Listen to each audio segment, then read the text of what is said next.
Mom, it's me, your son. It was me all along. You guys, we did it. Today's the day. Today is Halloween, October 31st, 2021. It is our last Sunday classic and our final entry in Halloween Horrorfest Spooktacular 2021 Origins Part 3, The Return, unrated director's cut. It's been a long and wild ride, filled with twists and turns, laughs, love, and regrettably, loss.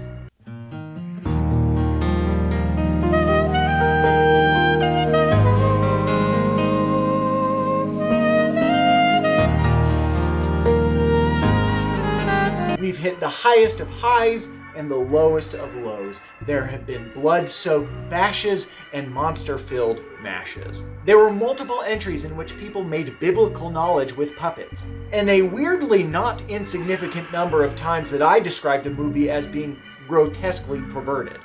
But for tonight, this most hallowed of eves, together we will bathe in the masterclass that is the monochromatic movie macabre, the most classic of classics that ever classicked. A film that has earned its spot as a Halloween mainstay. A must-see for every being under the full moon, be they alive, dead, or undead.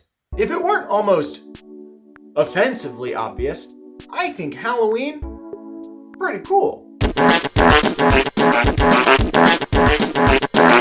But it might surprise you to find out that for me, that wasn't always the case. You see, when I was in the second grade, I borrowed my teacher's copy of the cassette tape Scary Sounds and Fun Songs of Halloween, released by Hallmark in the 1980s. It was a dinky little thing, a cheaply slapped together compilation of cheesy skits and terribly performed covers of Halloween classics. It was a tape for babies, but you see, me am baby. Me am big baby.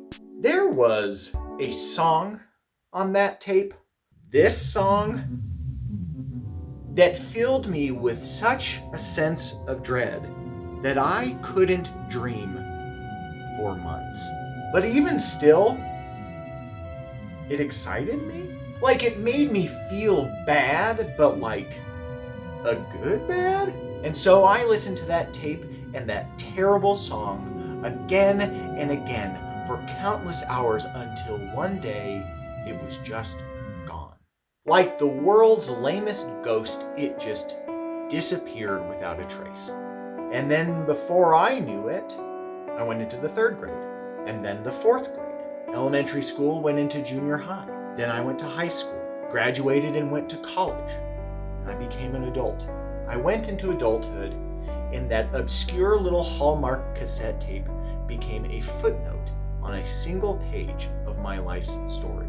Until one day, when I, as a full-grown man, doing full-grown things on full-grown sides of the internet, found that tape. And I found that song. And after all those years, listening to that song awakened something inside of me. What began as a whisper, the spirit of Halloween entered into my world and just stayed there. At first, I kind of managed to keep it under control. A couple of decorations here and there throughout the month of October, maybe a spooky movie every once in a while during the appropriate season. But year after year, the spirit grew, and this ritual was born. In the storage closet in the back of my garage, tucked somewhere between the big orange and black Tupperware bins that hold my plastic pumpkins and my Lee-Max Spooky Town Village collection, the ritual sits in wait for next year. With each passing year, it rears its head earlier and earlier. And eventually, I fear it will just show up and never go away. An overwhelming horde of inanimate, living objects that seek to consume me and destroy my way of life. Speaking of being consumed alive, it was from right over there. I jumped out at you from behind the tree, and Grandpa got all excited, and he shook his fist at me, and he said, "Boy, you be damned to hell."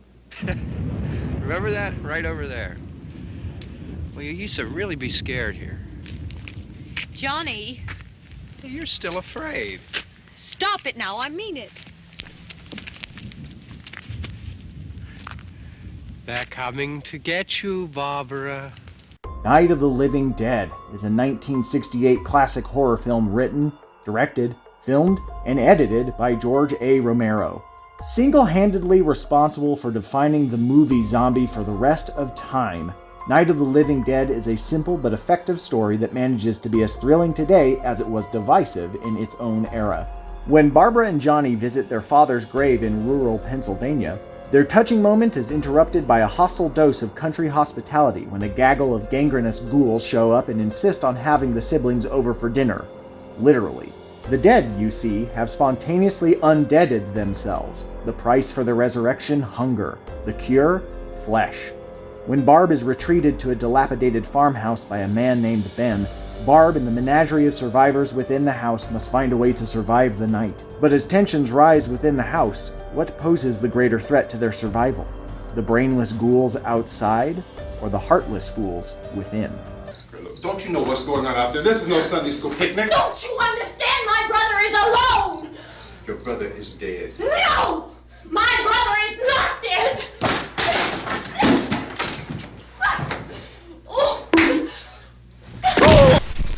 Night of the Living Dead is arguably the most influential horror movie of all time. Not only did it establish the cultural perception of the shambling zombie, it also paved the way for social commentary to be delivered through the way of horror media. Night of the Living Dead shuffled so that Get Out could run really fast directly at you.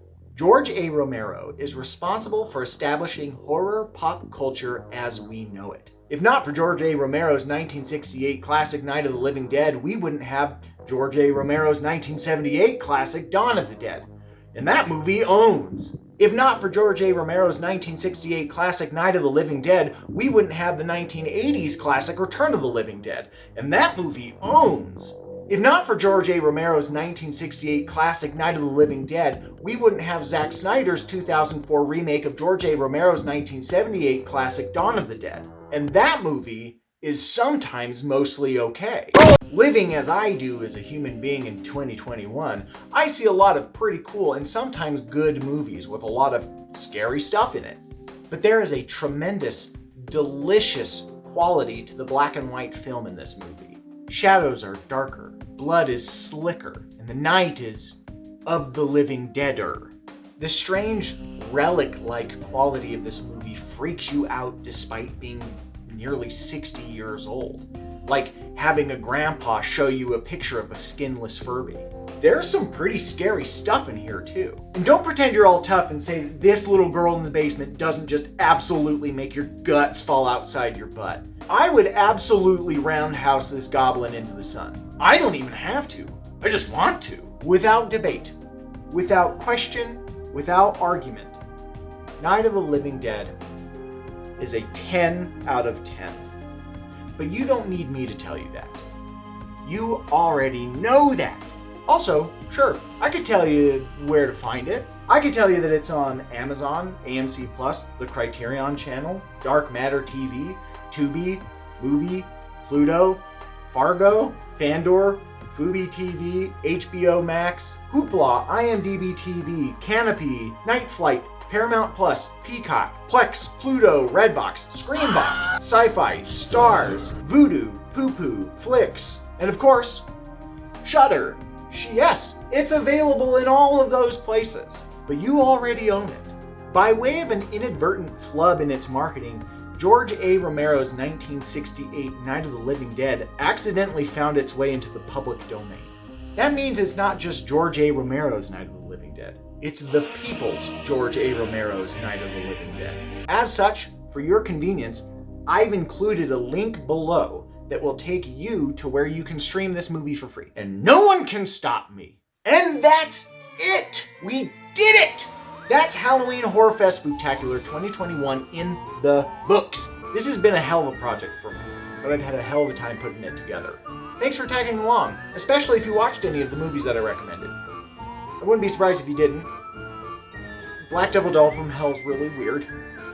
I worked really hard on this project.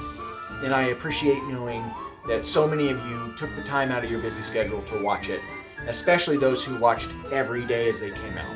It means a lot to me, really. A big thanks to everyone who liked and subscribed. Something that you should still do right now. And for those of you who are wondering, yes, I am absolutely planning on doing this again next year. I've got some, shall we say, ambitious ideas for next year's Halloween Horrorfest Spooktacular, so be sure to subscribe so that you can stay notified for when those videos start to roll out. I'd like to say that it would be October 1st, but with how early the ritual shows up every year, who knows? The spirit of Halloween might just take over any minute.